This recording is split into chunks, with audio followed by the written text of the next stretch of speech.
জাহ্নবী কাপুর হলেন একজন ভারতীয় বলিউড চলচ্চিত্রের উদীয়মান অভিনেত্রী। अगर हो तुम तो मैं खुद को भुला दूं। তিনি ভারতীয় অভিনেত্রী শ্রীদেবীর কন্যা। জন্ম ১৬ মার্চ ১৯৯৭। বি টাউনে এই মুহূর্তে অতি পরিচিত মুখ জাহ্নবী কাপুর। ৭ বছরের মধ্যেই বলিউডে শক্ত ভিত তৈরি করেছেন এই অভিনেত্রী।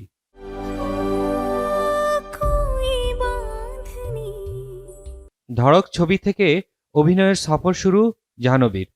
ছবিটি মারাঠি ভাষার সৈরাট ছবির হিন্দি পুনর্নির্মাণ। প্রথম ছবিতে তার বিপরীতে ছিলেন নবাগত ঈশান খট্টর। আগামীতে জুনিয়র এনটিআরের সঙ্গে জুটি বাঁধছেন তিনি। অভিনয়ের পাশাপাশি জাহ্নবীর ব্যক্তিগত জীবন নিয়েও তার অনুরাগীদের বিস্তর আগ্রহ। জাহ্নবীর বিলাসবহুল পোশাক থেকে বাড়ি সবই উঠে আসে সংবাদ শিরোনামে।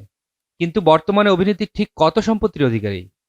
জানা যাচ্ছে এই মুহূর্তে জাহ্নবী নিজে প্রায় ৮২ কোটি টাকার সম্পত্তির মালিক। মুম্বাইয়ের বান্দার এক বিলাসবহুল এলাকায় বাবা বনি কাপুর ও বোন খুশি কাপুরের সঙ্গে থাকেন জাহ্নবী। সম্প্রতি নিজে একটি দোতলা বাড়ি কিনেছেন।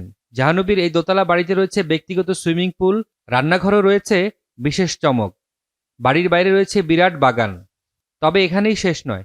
এছাড়া চেন্নাইতে একটি বাড়ি আছে জাহ্নবীর, যার দাম ১.৫ কোটি টাকা।